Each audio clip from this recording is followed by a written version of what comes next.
नमस्कार, जोहाब, आदाब। व्योम टीवी के पेज पर श्रीमान मैं उमेश आपका स्वागत करता हूं और सदैव स्वागत करता रहूंगा। 2024 में झारखंड में विधानसभा का चुनाव होना है। इस 2024 के विधानसभा के अंतर्गत जो रुख आ रहा है वो इस तरीके से ये समझना पड़ेगा कि कुर्मी का एक बहुत बड़ा समीकरण दोनों पार्टियों की तरफ से, मैंने दोनों महागठबंधन के बीच में दिखेगा। 2024 में जिस तरीके से एक नया समीकरण देखने को मिल रहा है, पहले से ऑलरेडी एनडीए, यूपीए जिसको आज इंडिया के नाम से भी लोग जान रहे हैं, अलायंस में, और एक बड़ा विकल्प संकल्पित भाव से जयराम जी की पार्टी जेएलकेएम कैंची छाप के साथ उभरकर सामने आई है।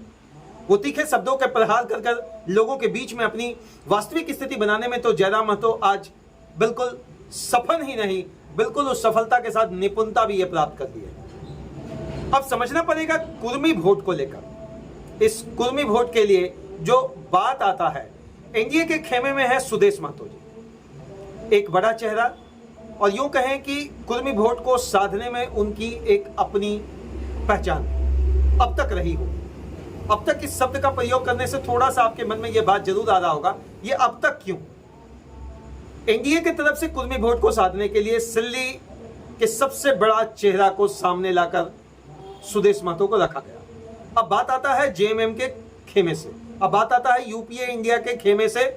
जेएमएम एक बहुत बड़ा झारखंड की क्षेत्रीय पार्टी, इसके पास कौन सा चेहरा होगा? चलिए मैं आज आपको जानने और बताने की कोशिश करूंगा, क्या जेएमएम और जयराम महतो में दोस्ती हो सकती है क्या, और अगर हो सकती है तो इसका क्या विकल्प संकल्प सामने दिखेगा। हाल ही में दो बड़ा चेहरा जेएमएम के तरफ से लोबिन हेम्ब्रम जी और चंपई सोरेन के तरफ जो इशारा है वो एनडीए की ओर जा चुके हैं। क्या कुछ भीतर खाने इनके बीच में एक समझौता हुआ होगा या शर्तें रखी गई होगी? मैं नियम इसलिए नहीं कर रहा हूं कि राजनीति में नियम मायने नहीं रखता, हालांकि शर्तें मायने रखती है। किन नियमों के तहत चंपई जी चले गए बीजेपी के खाते में? कोल्हन को भेदने का समीकरण या टाइगर कोल्हन के माध्यम से एक नया समीकरण, जहां पर संथाल और कोल्हन में बीजेपी का अपना जो समीकरण अब तक बहुत मजबूत कभी नहीं दिखा। हालांकि बड़ा चेहरा इनके अर्जुन मुंडा भी रहे, बड़ा चेहरा में बाबूलाल मरांडी जी भी रहे, लेकिन वो चीज नहीं इनका हो पा रहा था जो इनका होना चाहिए था। अभी चंपई जी के आने से कहीं ना कहीं जेएमएम के अंतर्गत कुछ तो कमजोरी दिखेगा।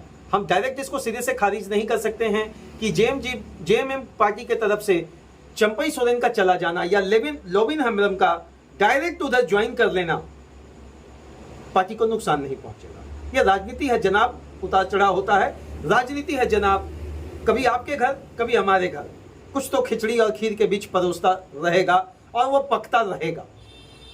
अब जेएमएम के लिए जो सबसे बड़ा विकल्प मुझे लगता है भीतर खाने, अगर जेएलकेएम अपना जो अभी दावा कर रही है कि 81 सीटों पर हम लोग अपने प्रत्याशी को खड़ा करेंगे, तकरीबन 70-72 सीटों से एप्लीकेशन मिल सकता है, जो सूत्रों के हवाले या जो मैंने एक्सक्लूसिव इंटरव्यू जयराम जी का लिया था उससे यह पता चला, तकरीबन 70 विधानसभा की तरफ से फॉर्म ऑलरेडी मिल चुका है।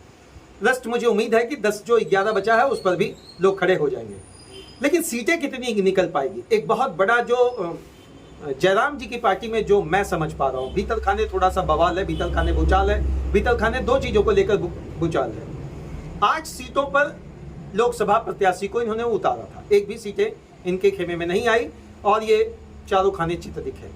लेकिन हालांकि वोट का परसेंटेज इनका बढ़ा यूं कहें कि पहली बार ही आकर धमाके के साथ एंट्री हुई और आज 8.5 लाख वोट इनके खेमे पर आ गया। तो जो लोग इनके 8 प्रत्याशी हैं उनमें से एक सुप्रीमो खुद जयराम महतो हैं।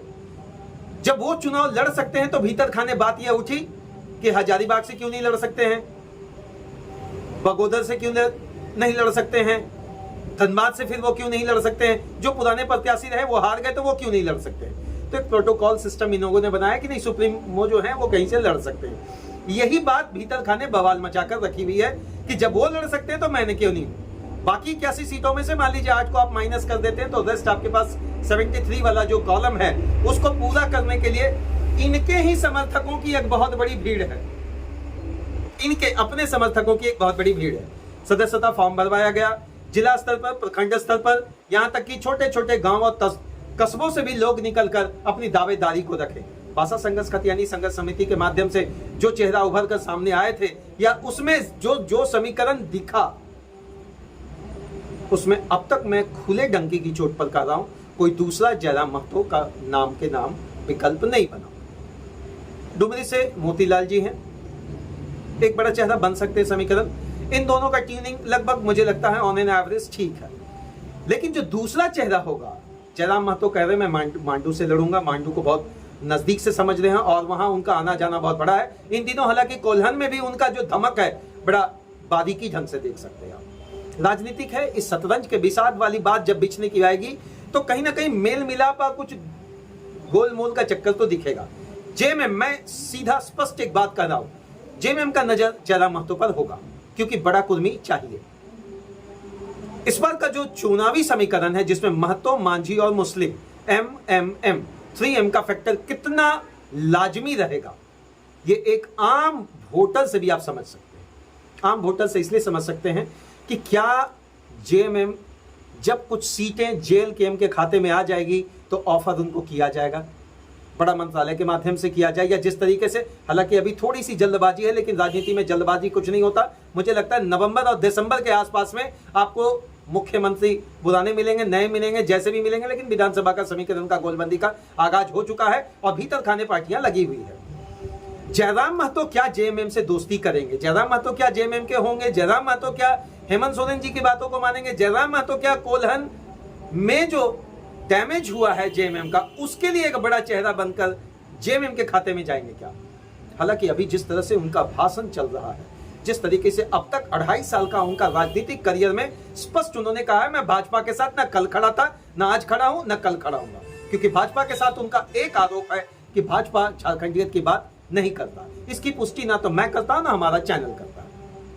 एक चीज की पुष्टि मैं जरूर करता हूं, अगर सरकार बनाना है झारखंड में एनडीए के खाते से जिस तरीके से बंटवारा हो या इंडिया के खाते से जिस तरीके से बंटवारा हो, इसमें जयराम महतो एक बहुत बड़ा ट्रम्प कार्ड है। अब ये जयराम महतो के पैरेलल में एक ट्रम्प कार्ड खड़े हो गए हैं चंपई सोरेन जी। 2024 में क्या कुछ राजनीतिक करवट लेगा, इतना तो तय है, बिना गठबंधन का कोई सरकार नहीं बना सकता। सरयू राय का भी एक अपना समीकरण है। सरयू राय का जिस तरीके से मैं कहता हूं अभी नीतीश जी की पार्टी की तरफ उन्होंने रुख किया है, भीतर खाने वो भी कुछ सीटों को मांगेंगे। अब सीटें कहां कहां होंगी ये थोड़ी जल्दबाजी होगी, इसको भी हम लोग आप बताएंगे। लेकिन सरयू राय भी एक बड़ा चेहरा है। हालांकि अभी सरयू राय और जेएमएम के तरफ से जो हेमंत जी हैं, उन लोगों के बीच भी थोड़ा समीकरण सोशल मीडिया के चैनलों पर देखने को मिला। बारीकियों को समझने के लिए राजनीतिक विषाद के चैप्टर के माध्यम से जब उलट कर देखेंगे तो राजनीति में दो चीज बड़ा मायने रखता है। एक मायने रखता है दबाव वाली राजनीति, प्रेशर पॉलिटिक्स, और दूसरा इसी के पैरेलल एक वर्ड है वाइब्रेट करने वाली पॉलिटिक्स। कभी कभी वाइब्रेट करने वाली पॉलिटिक्स ऐसी हो जाती है कि आप कहीं और चले जाते हैं, फिर कुछ दिनों के बाद अपने घर वापस आते हैं। ये वाइब्रेशन जो क्रिएट होता है आम जनता के बीच में, आम जनता बड़ा दिग्भ्रमित होकर उसे ये सोचना पड़ जाता है कि इस बार झारखंड की सौ, झारखंड में संकल्प और विकल्प और महासंकल्प की रैलियां जबरदस्त तरीके से चल रही है। मैया योजना को आप जुटला नहीं सकते हैं, अचानक 25 साल की उम्र को 18 साल कर दिया गया।